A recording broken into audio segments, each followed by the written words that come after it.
thank you for having me. I'm going to try to make this valuable for you. I value your time.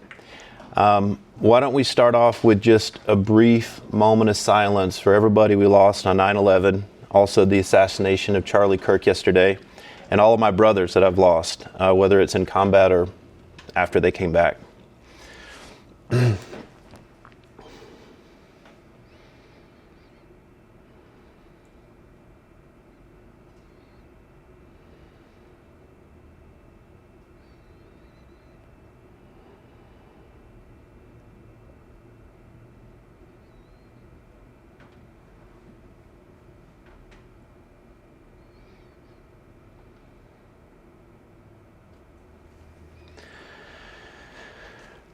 All right. So I'm honored to be here, really. I'm humbled. In these types of events, I always get a little emotional, but I'm just so proud that I have some value that somebody cares about, that somebody wants to hear about. What I'm going to talk about today is I'll tell you my story of why I got into sleep science. How I became a sleep scientist is really kind of an unlikely story. And then I'd like to share some actual usable things that you guys can take away today. And who knows, maybe it'll change your life. This stuff definitely changed my life. And had I known this stuff in the past, I think maybe I could have saved other lives, you know. I'm Rob Sweetman. I was a Navy SEAL for 8 years. I was medically retired after I got hurt. And before I left service, it's in 2017, one of my platoon mates, a guy who came into the SEAL teams, his dad was a SEAL. You know, he's kind of a golden boy, right? He's a sniper, which who doesn't want to be a sniper in the SEAL teams? He was a medic, had all the quals, really just an American hero, combat deployments. And after a couple of wrong turns, he found himself in a bad situation. He ended up taking his own life. And that one was close to home. Some of them, you know, you hear about and it's like, oh man, that's just really a shame. But this one screwed me up. It messed me up. I couldn't sleep. It haunted me. And I wondered, why did this happen? We all have bad turns in our lives, but not all of us commit suicide. And I think that all of us here know that when we get the call about somebody took their life, it's always a bit of a shock. Most of the time, we didn't see it coming. Sometimes you did, but when I took a look at why did I think that Ryan did this, my observation was that his sleep was getting worse and worse leading up to this. So I had this crazy idea in my head that maybe his sleep had something to do with his mental health. But you know what? They don't teach us anything about getting good sleep in the SEAL teams. In fact, it's quite the opposite. They teach you how to not sleep. So my hypothesis was that his sleep health had something to do with his mental health. Now, we all have a ton of different injuries. The operator syndrome has been outlined by Dr. Chris Froy and validated by a number of different people, showing how we have this constellation of injuries. For example, traumatic brain injury, orthopedic injuries, sleep deprivation, high rates of obstructive sleep apnea, and all these things are just a laundry list of comorbid injuries that we all have, and they interact with each other. But when you go and talk to the doctor, they have no idea how to begin to treat you because there's just so much going on. The operator syndrome has since also spiraled into the work called the firefighter syndrome. So that's actually been published. You guys can go look it up. Chris co-authored that, but a dear friend of mine, actually, she's a Canadian firefighter, wrote that. So there's some similarities in fire service. But when I looked at Ryan's situation, I thought it had something to do with sleep. But I didn't have any information. So what did I do? As a good frogman, I went to the doctors at Navy Medical Center Balboa, and I confronted them and I started asking them questions. I said, what's going on here? Is there a relationship with sleep health to mental health, and what can we do about it? And to be honest with you, I didn't find many answers. I didn't find the answers that I wanted. And it turned out the MDs had a lot of information on drugs and on devices and on surgery. And unfortunately, they didn't have a lot of practical application of knowledge. And that's what I wanted. I wanted something that I can do to make things better, not something I can buy to try to cover up the problem. Where I found the best information was with the PhDs in neurophysiology, neurobiology, because they were doing research to really understand the problem, right? But the challenge with PhDs, if you guys know any PhDs, is that they sort of remain in the laboratory, right? And it's kind of a circle of peer reviews. And that's the goal, right? I want to get published. I want to get my name on this paper and that paper. But how does that information get to practical application? How does it get to me? I didn't have that information. Ryan definitely didn't have that information. So it became my mission to take that information and bring it to my boys, right? And so this forged a passion. It created a career, and I gave my life to the study of sleep science. Now that's been since 2018, so what is that, like 8 years, 7 years, something like that? I have not stopped. This has been a relentless mission to not only figure out sleep, but to educate others and to try to help people. Obviously, I wanted to help my brothers, right? I wanted to go back and help the boys in the SEAL teams. They didn't really want to listen to me in the beginning because I didn't know anything. And actually, where I first cut my teeth was back in 2021. I got some money for a program that I'd put together, and at the same time, simultaneously, about a dozen firefighters came across my desk. So what actually ended up happening was I took this list of firefighters, and it was actually a fire sprinkler company that was giving me money for Navy SEALs, and I said, no, I've got firefighters. I was like, you're a fire sprinkler company, reliable by the way, they've given a lot of money for the good cause. I said, you should be supporting firefighters, right? Navy SEALs have way too much funding already. And so that's what we did. And now, years later, I've put hundreds of firefighters through my program called 62 Romeo. That's what this little thing is right here. That has impacted thousands of lives.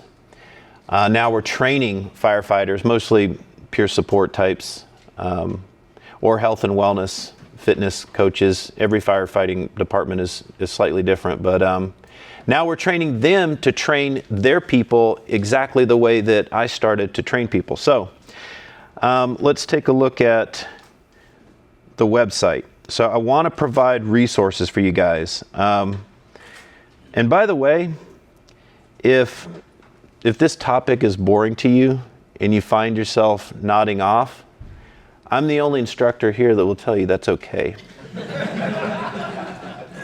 It's okay to get some Z's in the sleep class. So this is the website. It's Sleep Genius. See .us. See what I did there? It's about as clever as it gets. So we call this a sleep platform. Basically, I launched the Sleep Genius app in January. So it's a free app. You can jump on there and start getting resources on Apple and Android. We have this Dr. Rob AI. Basically, you can click on this and ask questions and get answers, and it does a pretty good job. Sleep 101 is the course. And so if you guys want to take this course, you're welcome to. You can take a sleep test to see how bad your sleep is. I got permission from the scientists that created this test. It's called the PSQI, Pittsburgh Sleep Quality Index. It's basically the best survey test for sleep. I got permission from them, so I codified it and made it digital, so you can take it for free and just figure out how screwed up your sleep is. Or you can not take it and just pretend like your sleep is good. Here is a recent feedback from the app and the course. What did Eric say? He was getting 1 to 3 hours of sleep, and now 5 to 7 hours a night with few wake-ups. Anyways, I've got hundreds of testimonials on here. Looks like they're not loading, but you can go to the website and look at them and watch what people have experienced. This is my blog post area, and all this stuff is on the app as well. And so basically I'm putting out content that you can consume and improve your sleep. So there's a ton of different stuff here. If you click on the Sleep 101 link, it'll bring you to here. You can sign up. Basically, you just put in your name and email. That's it. It doesn't cost anything. Once you log in, this is what the site looks like. This is the Sleep 101 course by 62 Romeo. And you can take this on your own, or now I'm talking to Chief Gamola about how do we get somebody out here trained to be a sleep coach, and then they can host their own cohorts. So let's get into some of the stuff that can be helpful for you guys. So what I want to do is open up this course that I just presented and kind of gloss over within the next hour the first 2 sessions. So the way this is structured is 6 sessions over 8 weeks. The process, let me take a step back. So why did I do this?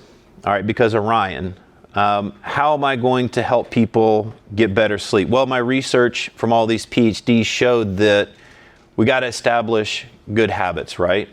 I think everyone can agree that if you have a good habit, you're going to get good results, but habits are kind of hard to form, right? It takes time.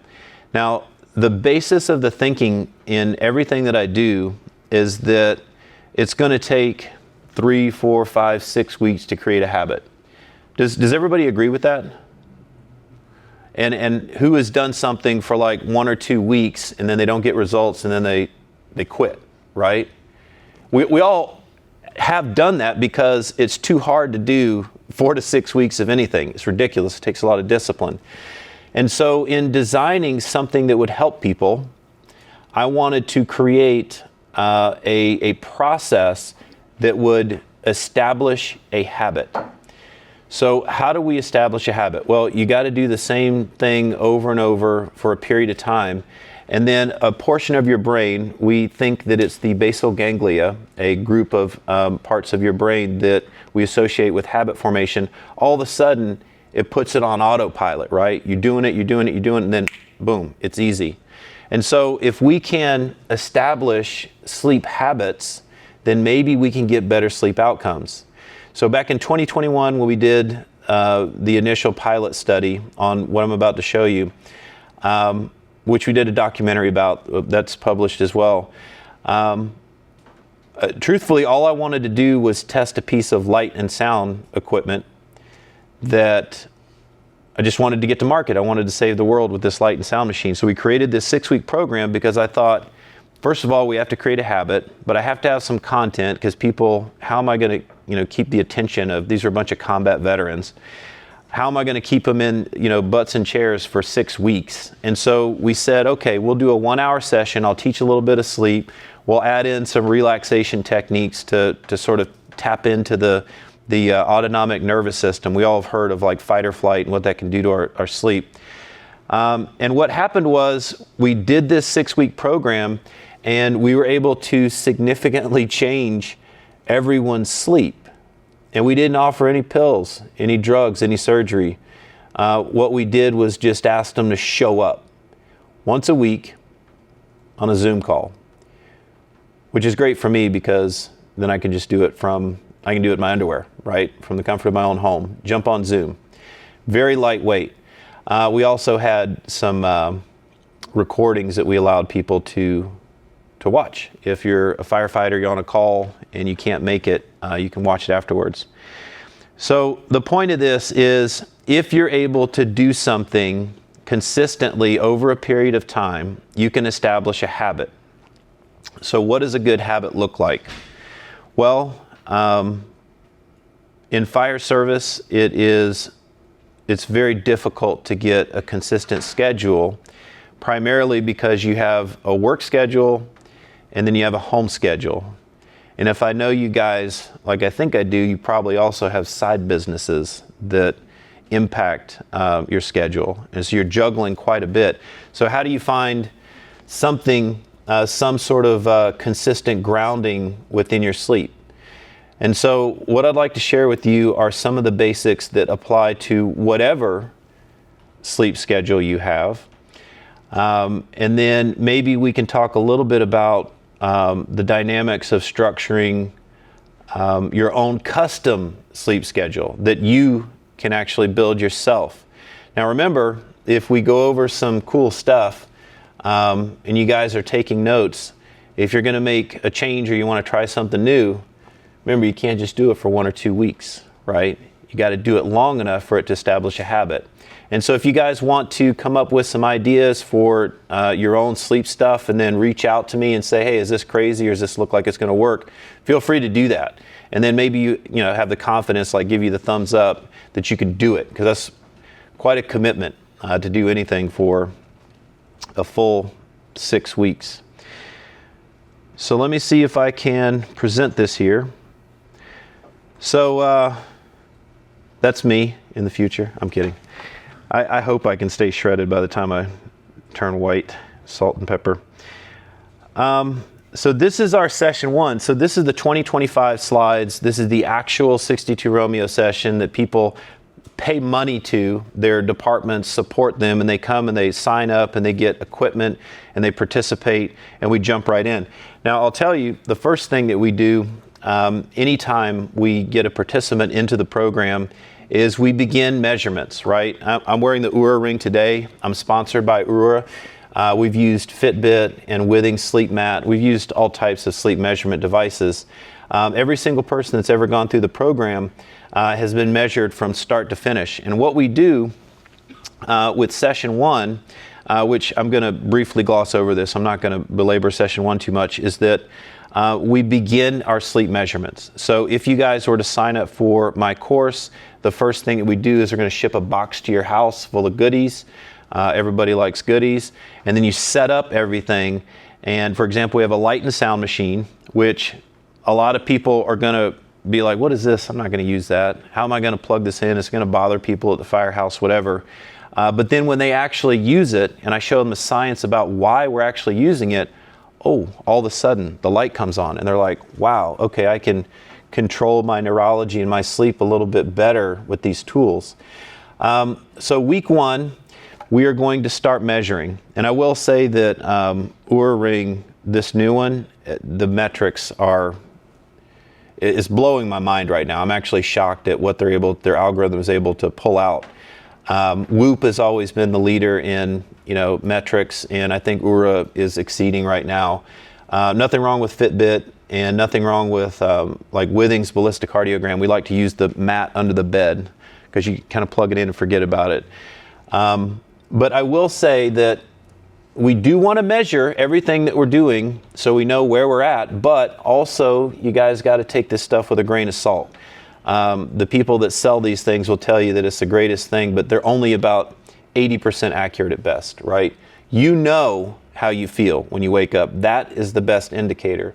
And so for those reasons, I strongly recommend, if you guys are going to do any type of, same thing with human performance, lifting, whatever, take notes, right? So if you have a sleep diary, that'll really tell you the subjective record of how you're doing with your sleep. And you're not going to remember how you slept a week ago. So write it down, take notes, and then if you want to use a objective sleep measurement device, then you can compare those notes. So at this point in time, students that have come into the program are now measuring their sleep. And for the first week of our program, we're actually not going to change anything. We're just going to begin measuring, and we're going to talk about the basics. So let me glide through here. I'm not going to introduce my team. Okay. So this is how we start out. I basically already described all that. Okay. So, did you guys know that poor sleep is going to kill you? it's going to impact your life in a big way. And most, pipe-hitting men are going to say, I can sleep when I die, right? If this job is too hard, you can always get a job at Walmart as a door greeter. Has anybody heard that before? Right? If it's too hot in the kitchen, get the hell out. And that's true. I mean, we do need strong men and women to do the hard work. It's true. And what I tell, for example, advising for the Pentagon, or for, I was recently flown out to Special Operations Command Pacific. And they say, well, it's not reasonable to be able to get all this perfect sleep like the National Sleep Foundation recommends, 7 to 9 hours of uninterrupted sleep. And I say that, okay, first of all, we need to be honest with ourselves, okay? In fire service or in military operations, we are not going to get adequate sleep if we hope to accomplish the mission. Not always. And even in an operational training environment, we're just not going to get adequate sleep. That's a fact. Once we can admit that and we can be honest with ourselves, now we can start to take a look at, okay, well, if we know that we're not going to get adequate sleep at times, how can we use tactical napping like Dr. Allison Brager? She's probably the lead for sleep in the Army right now. Major Brager. She likes to talk about that. We discuss tactical napping. So how do we keep our batteries on full when we don't have an opportunity to sleep like a normal human being, or what the recommendations are? And I would say that not only do we need to accept that we're going to sleep deprive and try to have tactical napping or tactical sleeping, or a way to try to keep our battery on full, but when we are in garrison or in a firefighter situation, when you're at home with your family, there's absolutely no excuse to sleep deprive in that situation. And in fact, if you're willfully sleep depriving, you're putting your team at risk. Because we know that all of the mishaps, the avoidable mishaps, are due to sleep deprivation. I can't tell you how many accidents happen in the military, and when they do the investigation, it's always sleep deprivation. So some of the facts here: poor sleep is linked to increased rates of heart disease, cancer, hypertension, dementia, basically everything that humans die from. Who wants better testosterone production? Who wants better sexual health, right? I mean, this stuff really resonates with the guys. Your sexual performance is severely degraded when you're sleep deprived. Also, your ability to conceive. But probably more important for us is being able to stay alert on the job and maybe not make mistakes. And I just think about, there's life or death situations where when something happens, you never, prepared for that which you don't know. And are you going to be ready in that moment? And if you're sleep deprived, you may not be. We all want to think that we are. Poor sleep leads to decreased productivity, mistakes, emotional instability. That's true. How many people know that they turn into a jerk when they haven't gotten enough sleep? I can tell you that I get the best intel from the spouses, right? When we have somebody that's struggling at work and they're not getting good enough sleep, and then they come through our program, it's the spouse that tells me first that, what are you doing? Like, things are getting better. Like, he's actually nice at home. I had one chief that went through and was actually getting written up consistently at work, and then we totally flipped around the sleep, and all of a sudden she got a promotion, and people liked her again at work. And so sleep is definitely totally related to your emotions, how you feel, and how you show up for the world. I'll also say that I think that number one is still on the list is cancer for firefighter death right now, right?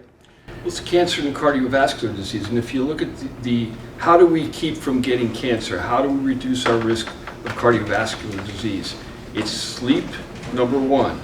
exercise and nutrition, or actually nutrition second and exercise is 3. You know, we've been working under the idea that as long as we train hard, as long as we work out, as long as we stay fit, that we're going to be good. But without the sleep, we're losing the foundation of that pyramid.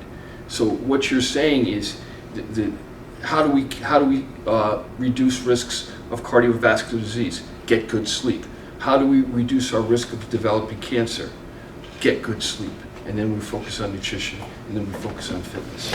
It's true. One of the guys on my staff is a retired firefighter who announced that he had testicular cancer. And I understand that cancer is very high in fire service, and that testicular cancer is very high in forms of cancer, and that sleep-related cancer, number 1 is testicular cancer. No surprises there, right? And so what's true is that if you have one night of sleep deprivation, your T cell production can be cut in half, right? And the T cells are what go and fight the cancerous cells as they form. We all form cancerous cells all the time. There's several different ways that cells become cancerous. Typically, they're instigated by carcinogens, but the way that they are created is strongly based on our health and wellness, and then how that cancerous cell is addressed is based on our immune system and our T cell production, and all of that goes out the door when you're sleep deprived. Like, these are the things you say, we don't need any sleep. Well, when you're sleeping, the garden of health grows, right? And when you deprive yourself of sleep, whether it's willfully or not, then all of your resources for maintaining good health start to die off, right? All right, so let's jump in. So I say rule number 1 is that it's okay if you don't get perfect sleep every night. Why do I say that? Well, the truth is the psychology of sleep is actually pretty important. And what happens is when we begin to focus on getting perfect sleep, especially when people start to focus on the metrics too much. In fact, we have a new, since the year of sleep, this is back in 2018 at Consumer Electronics Show, everybody who had electronics showed up, and they're like, we have a sleep measurement device. Humans are funny, like we create our own suffering. And we created all these devices to measure, and then immediately after that, we came up with a new diagnosis, which is called orthosomnia. So what that means is people are looking at their data, and it's negatively affecting their sleep, right? It's messed up. But this is the world we live in. We're humans, and we do this to ourselves, right? So now we have all this data, and we can measure it, and now we freak out about it, and now we sleep worse because we have all this data. Well, that's not a good solution. So when I say it's okay if you don't get perfect sleep every night, what I'm building the foundation of saying that we're never going to get perfect sleep. It's a unicorn. It's not real. Maybe you get like a perfect score on your sleep measurement device. Good job. But there's more of a negative impact when we don't get the sleep that we think that we should get, and then that negatively impacts the next night of sleep. So it's funny how that works, but if we just accept the sleep that we got and get back to what we should be doing, we actually get better sleep performance. So what does that mean? Let's say I got in last night after midnight for my flight, because I did. And I didn't get quite as much sleep as I wanted to. Okay, now what should I do? Should I ruminate about how much sleep that I should have gotten and I didn't get, and now I've got to go give a sleep lecture, and am I too tired, and all of this, and maybe I should take a nap in the middle of the day, and maybe I should change some things? No, we don't do that. We say, you know what? That was last night. I'm going to do the best that I can today, and then I'm going to fall into my scheduled sleep plan. You stick to the plan, and the consistency is actually the best outcome, the best indicator of the outcome that you want. So that's why I say that. Okay, so I'm just going to share a couple of things with you, and then we're going to get into some useful stuff. So in our program, what we've noticed, because we measure everything from start to finish, we take surveys in the beginning and surveys at the end.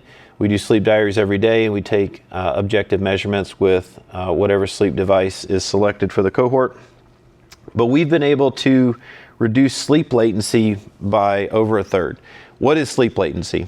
Does anyone know what sleep latency is? I know we got some health and wellness people in here. I will give a book signed to someone who can give me the definition of sleep latency right now. Nope, you can't look it up. That's cheating. What does it sound like? Up. Rising and falling at the same time every night. Close. Close. How long it takes you to fall asleep? Did you already know? Like, I mean, I just took what latency meant and then applied it. All right, we have a winner. So sleep latency is just how long it takes you to fall asleep, right? Does anyone else know how long it should take you to fall asleep? Someone new. You said 15 or 20 minutes? Yeah, that sounds good. 5 minutes, 15 minutes, 20 minutes max. Yeah, that's totally fine. When it's like an hour, 2 hours, we're starting to have a problem, right? And so the first thing that we do is measure sleep latency. So if we have folks that are coming in, and of course the people whose sleep is screwed up the worst, and the people who are on the health and wellness train, they're the ones that show up for my course. And so oftentimes we get really bad cases. And so if it takes them 2 or 3 hours to sleep, and then all of a sudden we get it down to a normal range, of course we're going to see amazing numbers like this. By the way, these numbers that I'm throwing up are insane. Like nothing else that we've seen is able to do this. Does anybody know what REM sleep is? What is it? During rapid eye movement, it's your deepest sleep. Yeah, totally. Well, rapid eye movement is correct, right? That is REM, rapid eye movement. And when you observe, don't do this at home with your spouse. It's just weird. But when you observe somebody sleeping and you watch their eyes twitch, it is the most bizarre thing. But it's something that we do, and I feel like, we don't really know why, but I feel like the brain is just like writing code, like in your sleep. It's really interesting to watch. But during REM sleep, we dream, right? We dream about whatever. And people say, oh, I don't dream. Almost everybody dreams, they just don't remember it, right? If you wake up during REM sleep, oftentimes you'll remember your dream. And if you're really good and skilled, you can go back to sleep and go back and enter the same dream, especially if it's a fun dream that you want to go back into. And I'd gotten into a lot of lucid dreaming as well. We can go all the way down the rabbit hole with this stuff. So then we have deep sleep. Now, does anybody know what the difference in deep sleep and REM sleep is? I got one right here. So faint sleep, REM, is when your body's processing all the stress that you face for the day, and the deep sleep is storing the stress and pushing out the toxins of the stress. Yeah, I like that description. I'll go into some of the vital signs and the characteristics of each one, but deep sleep is definitely different than REM sleep. It's a completely different stage. A lot of different things are happening in each of those stages. And when I talk to people, the first thing they say is, man, I want to get that real deep REM sleep. I'm like, okay, those are two different things. Totally fine, because I've said that myself. I mean, that's what you want. You want to get that good deep sleep. But the actual term deep sleep, also known as SWS, slow wave sleep, whatever, NREM 3, NREM 4, the labels have changed over the years, but this is very specific. And in fact, in that first cycle of deep sleep, I'll see if I can pull up a hypnogram, go into it.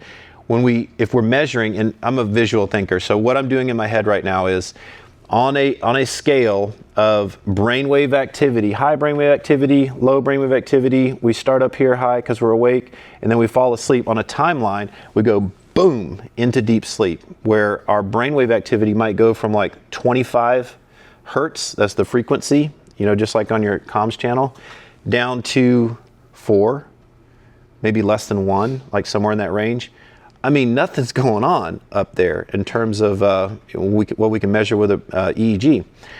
So that deep sleep, and then it cycles. We come back up into REM sleep, which kind of looks like awake, but we're still asleep. It's subthreshold like theta. And so in deep sleep, that is our biggest dump of testosterone and human growth hormone. Do you guys know that? Don't we all want that, right? For everybody that hasn't already gotten on the TRT train, right? Yeah, we want that. And in fact, when our sleeping situation is a little bit up in the air, that is the most fickle part of hormone production, was in that first deep sleep cycle. And so like if you go sleep in a hotel or whatever, and it's kind of a new environment, a lot of times you'll skip over that, right? And if you're not getting adequate testosterone and HGH production naturally within your body, do you think we start to feel that, right? Less gains in the gym, can't keep up with the team, whatever. And we don't even know why, right? We don't associate it with sleep because sleep is for the weak, right? It's the exact opposite. If you get your sleep dialed in, you're the strongest. I promise you that. Sleep quality increased. So that's that PSQI, PSQI. That's that free test you guys can all take online that I showed you on the website. 61% increase. I mean, you almost think I'm lying on this stuff because that's just, nobody sees those types of improvements on a normal program. So insomnia reduced by half, that's ridiculous. And anxiety reduced by 67%. Guys, when you get better sleep, everything just gets better. And here's the funny thing is that when we're not getting good sleep, and I think most of you would probably agree with me right now, is that you don't even know how bad your sleep is when you're sleep deprived, right? I'll tell you a story. So I remember, on the West Coast SEAL teams, whenever we had some downtime, all the boys, we like to go to a place called Shore Club. Now, Shore Club is a beach down in Pacific Beach. All the ladies in bikinis from the sunshine end up in the nighttime, and then there they are at the bar. It's just a sort of a hole in the wall right there. And at that time, we'd go out and we'd drink. And, I don't do that anymore because I've sort of seen the light, and alcohol's not good for you. But at the time, we would go out and we would drink. If it was an Army-Navy game, or if, we didn't really need an excuse, right? So we'd show up, and what would happen every single time, guaranteed, one of our friends is going to walk outside with his keys and go to put them in the car, right?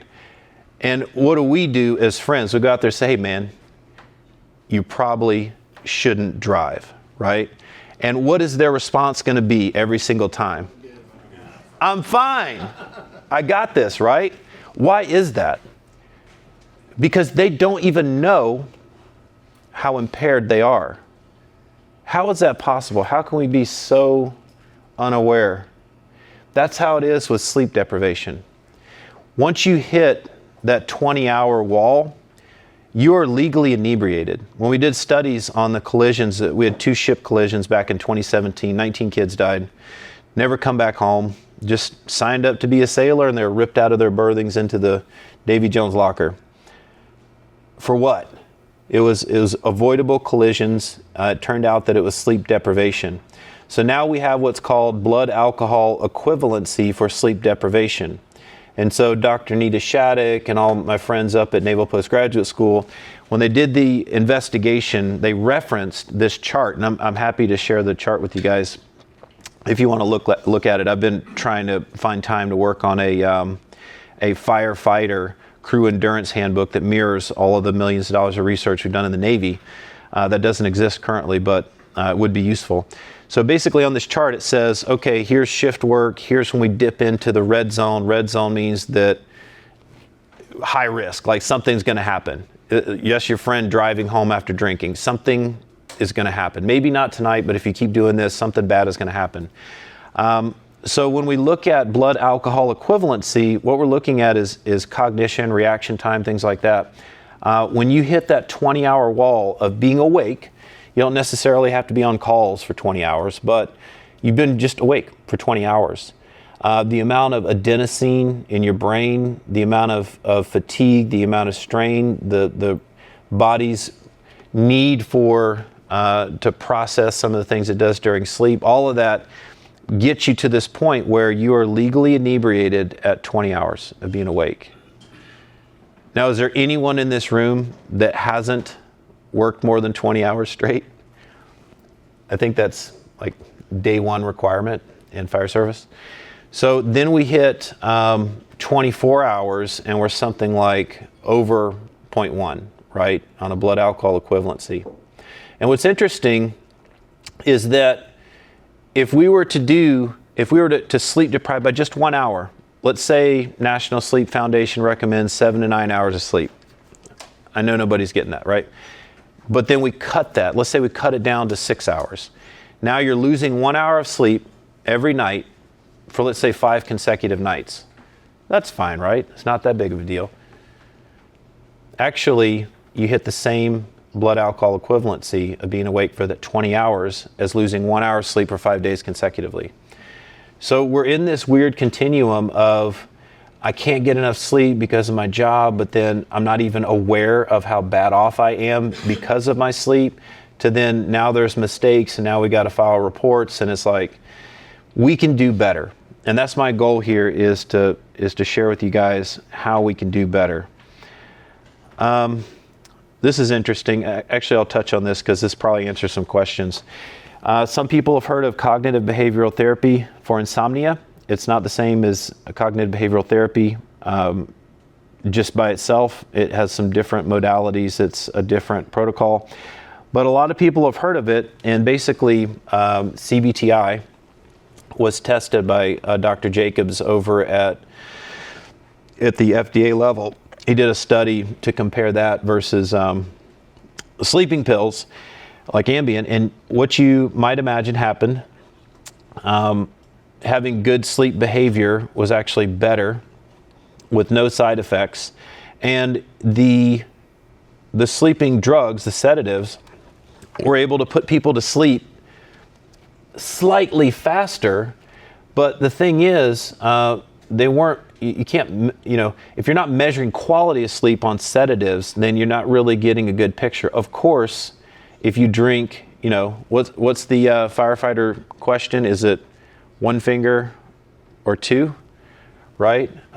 With all due respect, I see a lot of firefighters using alcohol to go to sleep after a really challenging shift.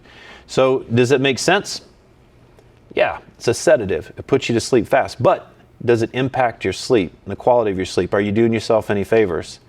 And so what I think is funny, like when they do these FDA trials, they're like, this particular drug puts somebody to sleep faster. We're not going to measure the quality of sleep, but it put them to sleep faster. What I want to see is an FDA trial where we say, okay, one person is the control. They have nothing. The next person takes one of these sleeping pills. And then the third person, I'm going to line up and I'm going to hit them so hard that I knock them out. And let's see who goes to sleep faster, right? That's how stupid these FDA trials are, in my humble opinion, right? If we're measuring how fast we're putting somebody to sleep, but not measuring the quality of sleep, we're doing it wrong. So CBTI is roughly 70% effective at reducing or eliminating insomnia, right? That's insane, right? What else can say that they're pretty much effective with everybody? Not much else out there. So the challenge that I faced with this is that I'm not a doctor, right? I'm not, a licensed therapist. I just want to help my boys. And eventually, I helped a lot of women too. We've actually had all women cohorts before. So how do I get CBTI-like information and protocols out to people without getting in trouble with the medical associations, the people that try to regulate everything for profit? Well, I discovered that if we take away the psychotherapeutic modality and change the wording to psychoeducational, because none of this is rocket science, now all of a sudden we can do education and training, the exact same protocol or similar protocol, and get similar results. So that's kind of the basis. You falling asleep? No. I was going to congratulate you. I think that's great. What is sleep? A condition of body and mind that recurs for several hours each night, in which the nervous system is relatively inactive, eyes closed, muscles relaxed, consciousness suspended. Yeah, right. We wish that this was our sleep, but This is not the definition for most of us, and that's why people come to my course. But we hopefully are able to get there. So just some quick education. There are different stages of sleep. Now, we started to touch on this. What is REM sleep? What is deep sleep? I like to use the term hypnagogic. Hypnagogic, let's take a step back. Isn't it weird that we go to sleep and we go into this dream world and we do all this crazy stuff that we can't tell anybody, and then we wake up and pretend like it didn't happen? All of us are doing that. None of you are innocent. You're all doing weird stuff in your dreams. And then we pretend like, if we told our psychologist or psychotherapist, like this is what, like if this was real life, they would lock us up, wouldn't they? But we can't tell anybody that. That's our little secret, right? We go into the dream world and we come back out. We all stand at attention. We pretend like everything, yep, we're all following the rules. And yeah, keep me on the team. Don't tell anybody the truth. But this hypnagogic state is weird. It's interesting because this describes this transition between the waking world, right? We're on the space-time continuum. Everybody's on the same page. We're all in the societal dream together. And then we enter into the sleep state. And it's this weird, like if you nudge somebody that's falling asleep and they come out of it, they're like, nah, I wasn't sleeping. That's that hypnagogic state, right? That's that transition. Now they call it hypnopompic if you're coming back out of it. And these are largely lucid dreaming terms, right? Which if you guys want to talk about lucid dreaming, we can. But the hypnagogic state is, it's very interesting, right? The fabric of our reality, it starts to fizzle, it starts to fade away. And then all of a sudden we're back in, right? We're out of the matrix and we're into this, free-floating space where anything can happen. So light sleep, what is that? That is probably the least understood part of sleep. And what do we really know about sleep? I laugh at sleep science because, I'm a realist. It's like, what do we really know about sleep? Like all we know is like, we kind of measure stuff. We kind of write down stuff after we wake up. But the tools are limited. We only know, truthfully, little bits and pieces. Scientists try to say that they know everything. They don't know. They know a fraction of nothing, right?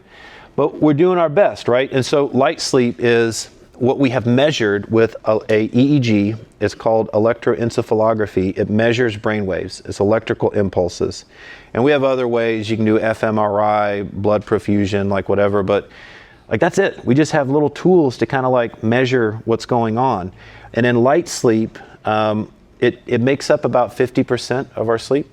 It's about half of it. It's kind of like, everything that's not REM sleep and deep sleep. It's in between everything.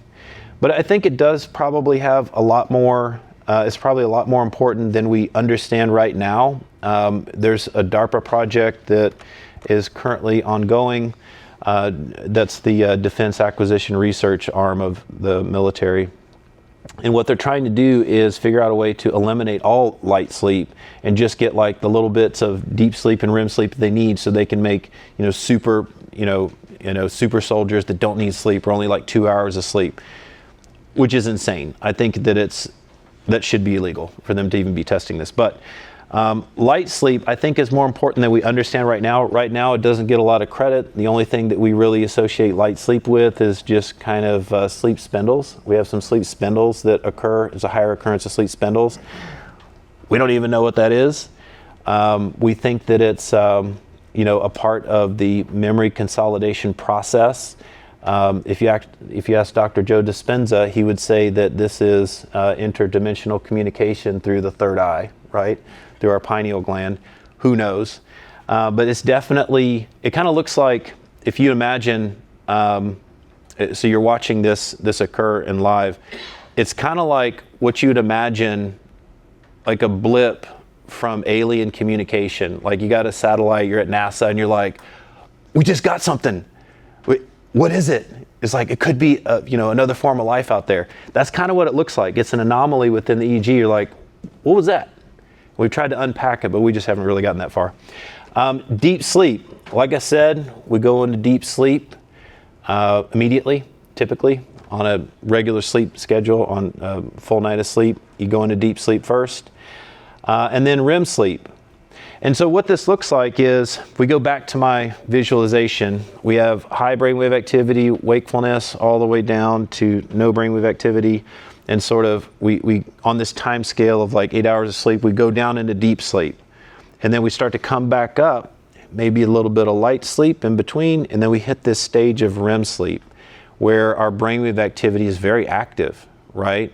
And we're in this dream state. And by the way, when you wake up from REM sleep, it's actually a pretty smooth transition to wakefulness, because it's like, cold starting a 57 Chevy, right? That's what it feels like coming out of deep sleep. REM sleep, it looks a lot like being awake if you're looking at the brain measurements. And so it's actually a pretty easy transition. Then what you'll find is that if you wake up to go pee at night, it's often during dream sleep. And that's okay. The threshold to wake up is so small, it's actually not a big deal. Now, if you're peeing too much at night, that's a whole other topic. But people, sometimes they stress out about waking up to use the bathroom in the night. It's not a big deal. Just go back to bed. Oh, well, I can't go back to bed because, I ruminate, and my sleep latency is an hour, right? And so now you're stuck. Okay, that's a different problem. So one of the things that we talk about is going to sleep in the beginning, and then if you wake up in the middle of the night, going to sleep again after that. And what are the skills and techniques to be able to do that effectively, right? What's the good form on that kettlebell lift? What's the good form on sleep latency? Okay, so there's the stages of sleep. Hey, Rob, Yes. we got maybe 10, 15 minutes left. Sure. What I was hoping is you could go over a couple things, the takeaways. Go over tactical napping. So to me, that was a game changer. When you explained 20 minutes or less and 90 minutes or more, and the why behind that. And then some of the ways that we can improve our sleep in the firehouse, and that we can improve our sleep at home. So Excellent. Some takeaways. Absolutely. Thanks for keeping me on track here. All right, so let's talk about tactical napping for a second. What is tactical napping? Well, in the science of napping, what we're saying is that, okay, first of all, should we nap? I hear a lot of people say, oh, I'm just not a good napper. Like, yeah, okay, I get it. It's hard to wind down from everything that's going on in your head. Busy day. But there's actually techniques that can make it easier, and if we set the stage, so I'll talk about tactical napping, and then I'll talk about the sleep dojo here in a second. If we're able to set the stage and have the right techniques, you can actually go to sleep really quick.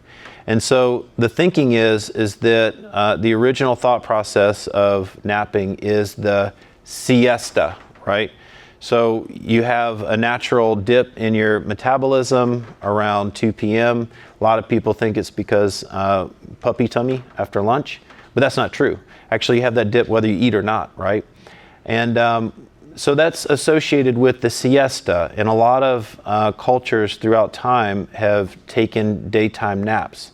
It's normal, it's natural, it's backed by science, and we think that's the way it should be. Well, we can't do that in America, right? Because we're all about productivity, work all day, take no breaks. And so that would be a normal nap. So what is the difference in tactical napping? Well, tactical napping is when we nap when we have an opportunity, right?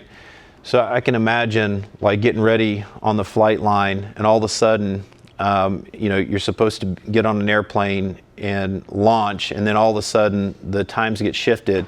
And so what do? We have our entire element sitting on the tarmac for 8 hours, right? And we're just hurry up, wait. And we're sitting there. And in this situation, we know that we might have a long mission or something that we need to execute coming up. But at this point in time, we have nothing going on. Okay, that would be an opportunity to take that tactical nap. Now, is it better to have consistent sleep schedules, consistent napping schedules? Yes, that is the correct answer. But if you don't have an opportunity for sleep, what would you take? You take a nap when you can get it, or push through. And so the theory of tactical napping is that you need to take those opportunities to get a little bit of rest. So what might look good for a nap? So there's two trains of thought. There's the 20 to 30 minute nap, and then there's the 90 minute. Now, for most firefighters, it's going to be difficult to find 90 minutes in the day to be able to nap. Might wake up with Sharpie on your forehead after 90 minutes. But so if we look at the more likely possibility of 20 to 30 minutes, what does that look like? Okay, so the first thing is that most of the time, especially when we're at work, we're all activated, right? A career of this will make you hypervigilant, right? You're always keyed up. You're waiting on the next call. You're addressing situations. Your boss is harping on you, or you have, people in your team that you have to address, and it's just all this stuff going on. So we have to be able to address the nervous system, right? If the nervous system is super activated, then we call that fight or flight. Then it's going to be very difficult to fall asleep. It's going to be difficult to downregulate and get into what we call that rest and digest. And so I would say that before I get into sort of the physics of the sleep environment that I call the sleep dojo, we have to be able to address ourselves, our current state, our autonomic nervous system state. And the best way to do that, I believe, is through breath work. Now, does anybody already do breath work? Probably a lot. Yeah, it's good for a lot of things, right? In fact, the book by James Nestor, Breathe, changed my view of nasal breathing, and now all athletic events, I do only nasal breathing, except for the New York City SEAL swim we did a couple weeks ago. Where's my swimmers? I know we had a couple. When you have a mask on, you can't breathe through your nose. But so being able to learn some techniques and breath work and relaxation, we teach both breath work and visualization techniques. So that's a journey for you all to take on your own. But if you find a technique that allows you to have a degree of control over your nervous system, then what we're looking for is this, this heightened attention to detail, situational awareness state, being able to shift that into a rest and digest, into a relaxed state that's going to create a very much easier transition into sleep. How do we know we got there? Well, if you're able to reach this shift, you might yawn, right? You might start to salivate in your mouth. Your hands might get warm. It's a little different for everybody. But if I practice my, breath work or relaxation techniques, it becomes very clear when I've gotten to that point, and then you're ready, right? So prep the battle space, as we say, right? Make sure that you are aware of the situation with your nervous system. Now, is it easier to downregulate when you've had 6 pots of coffee? Right? Isn't that the new guy's job, to keep the coffee hot all day long? We got to watch our caffeine intake, right? The FDA, right, which knows everything, joke, it recommends no more than 400 milligrams of caffeine per day. That's just a warm-up in fire service, I know.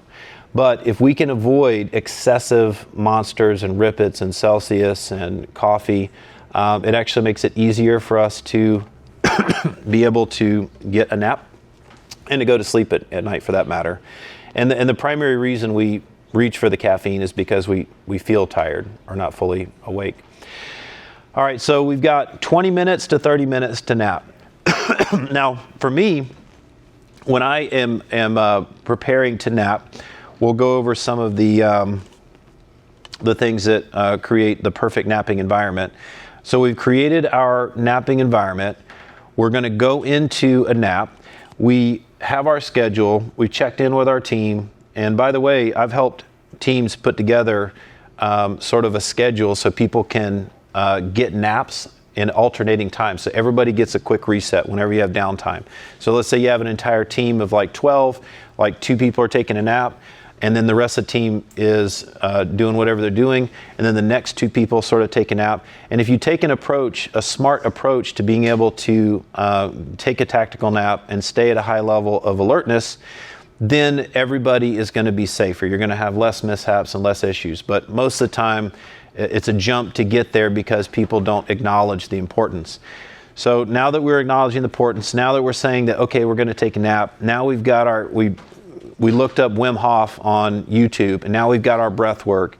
Okay, let's talk about quickly what are the core features that we want to look for in sleep environment physics.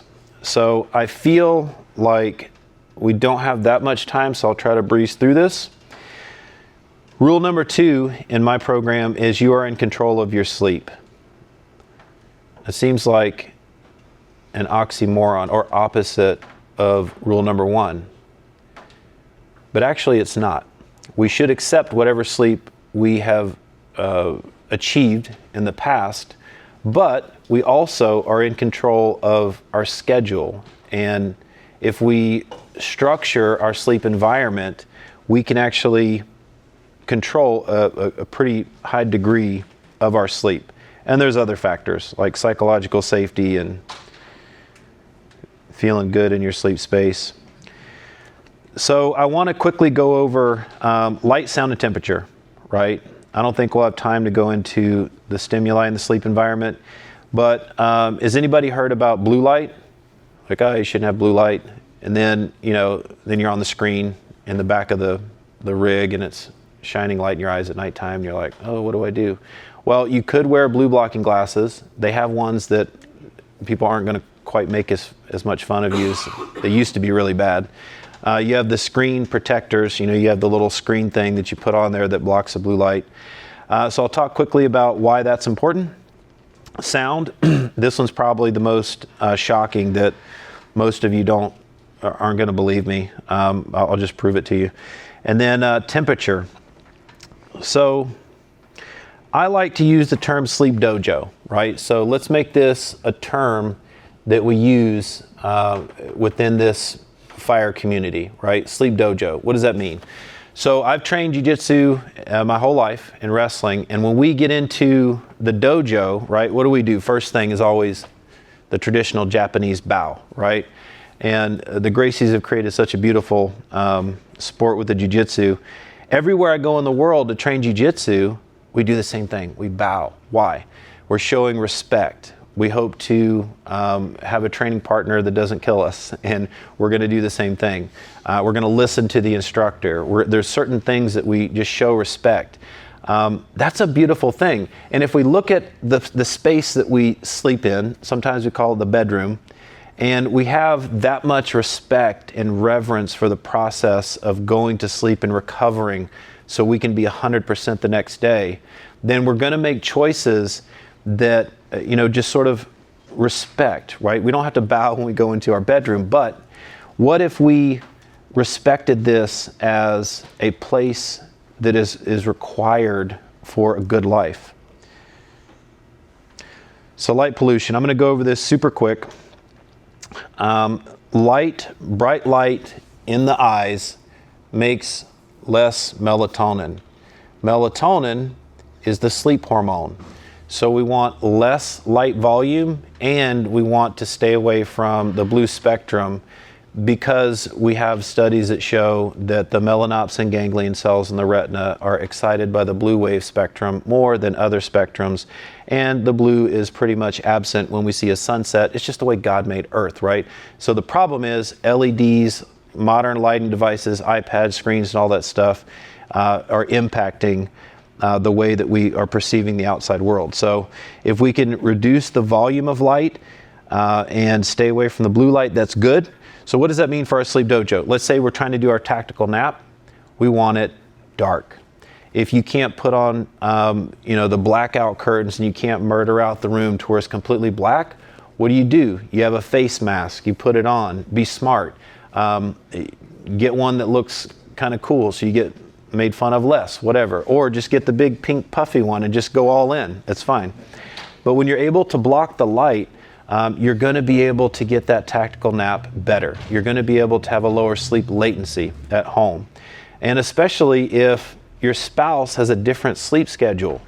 That is a very common discussion. Oh, I get up early, my wife gets up late. She stays up late, I go to bed early.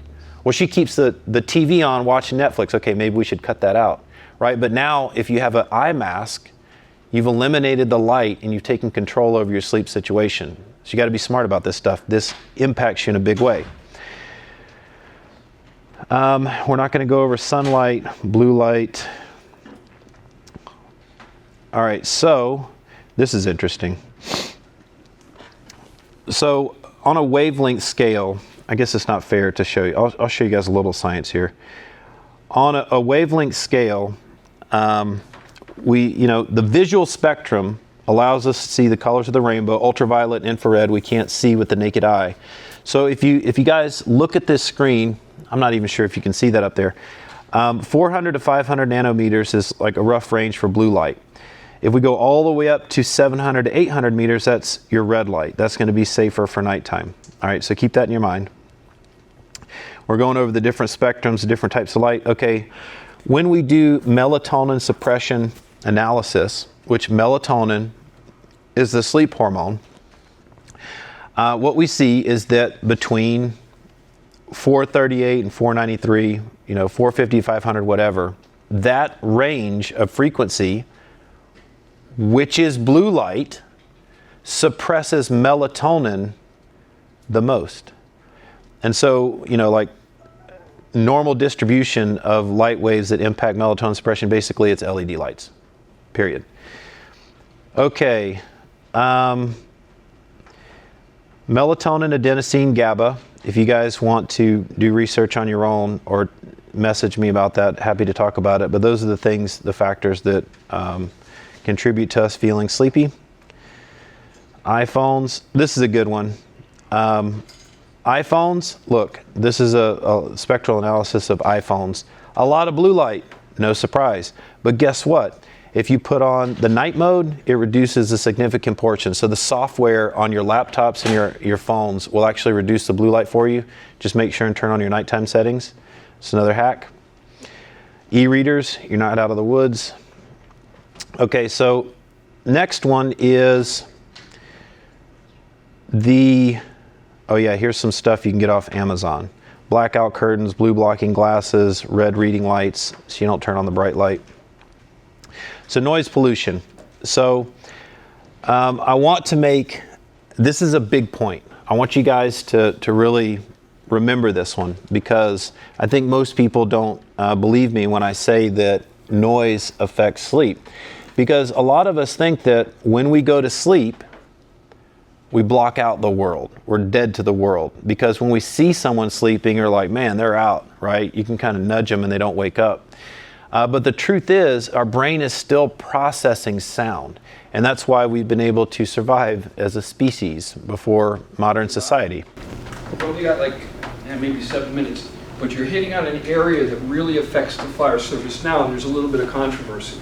Specifically, if guys are working in a station, do they need to hear what's happening in the world if they're not directly impacted by the call that's being dispatched, or the fact that somebody's going off the air somewhere?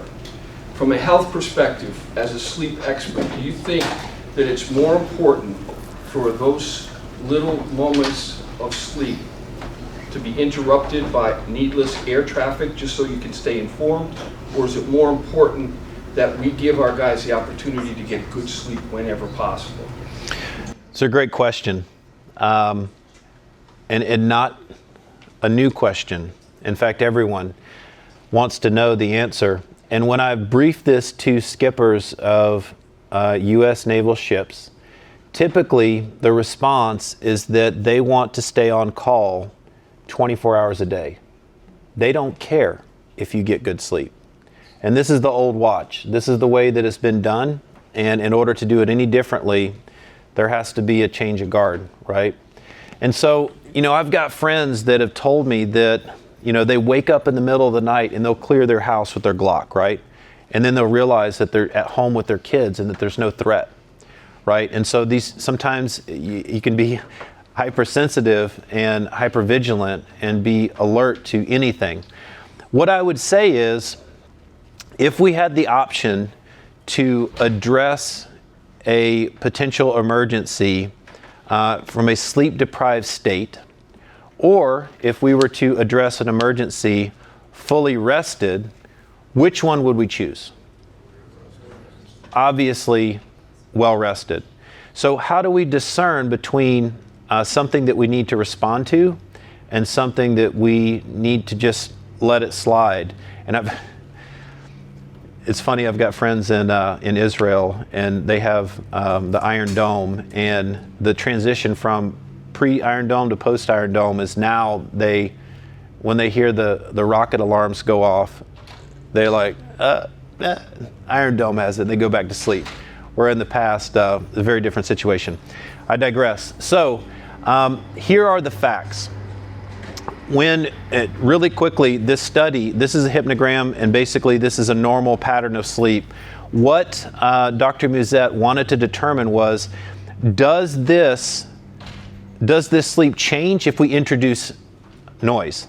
So I'll answer your question, but I want to think about, like, okay, we're sleeping in our rack, and the old way was that we all have a communal rack, and now I think some of the new firehouses everybody gets their own special little room because everyone's special snowflakes now, right? So potentially that could be better. So does noise affect my sleep? Now, of course, if you hear an alarm go off or a gunfire, you're most likely going to wake up and you're going to address that. But what is the threshold between when I wake up and what sounds impact my sleep cycles, right?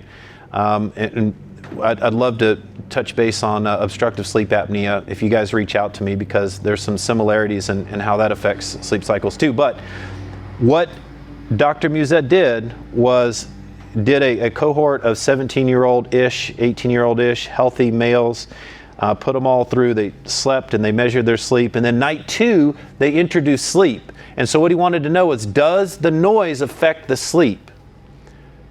And you're asleep, right? How do you measure that? Well, they put on the EEG. And they said, can we see the noise in the brainwave measurements? Is it interrupting the sleep? And these were the points at which he was able, in the red, he was able to detect the noise from the brainwave activity. Now, if you guys look at this, it's no longer, if we go back to night 1, these are smooth sort of hills and valleys.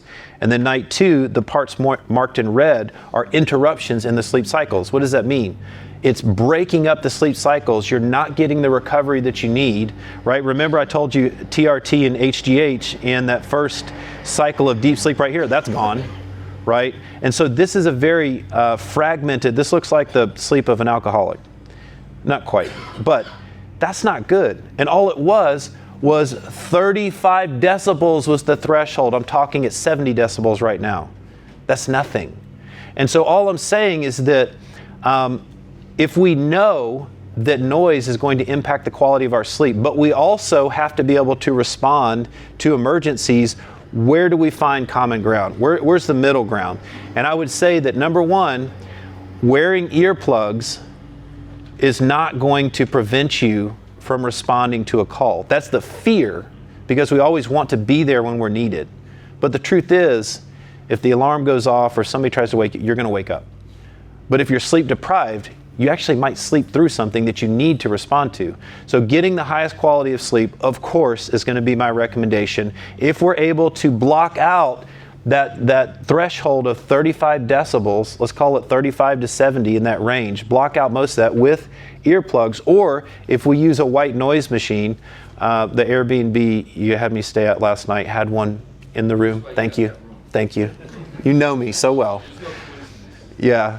So when you turn on that white noise, what does it do? It blocks out, it buffers out the noise pollution in the environment, and so we don't actually hear that, we don't respond to it.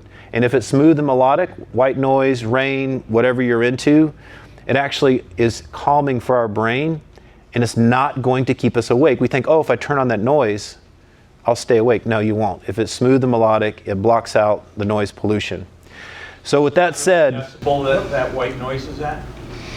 As loud as you need it to be to block out the noise pollution and whatever you're comfortable with. Some people are very fickle, and so like getting that volume dialed in is a personal preference, but also if it's really noisy outside, it's better to crank it up because your brain will actually habituate to it. It might take 15 minutes or so, but you definitely want to block out the noise pollution, get the good sleep, and when the real emergency happens, you will be ready to address it.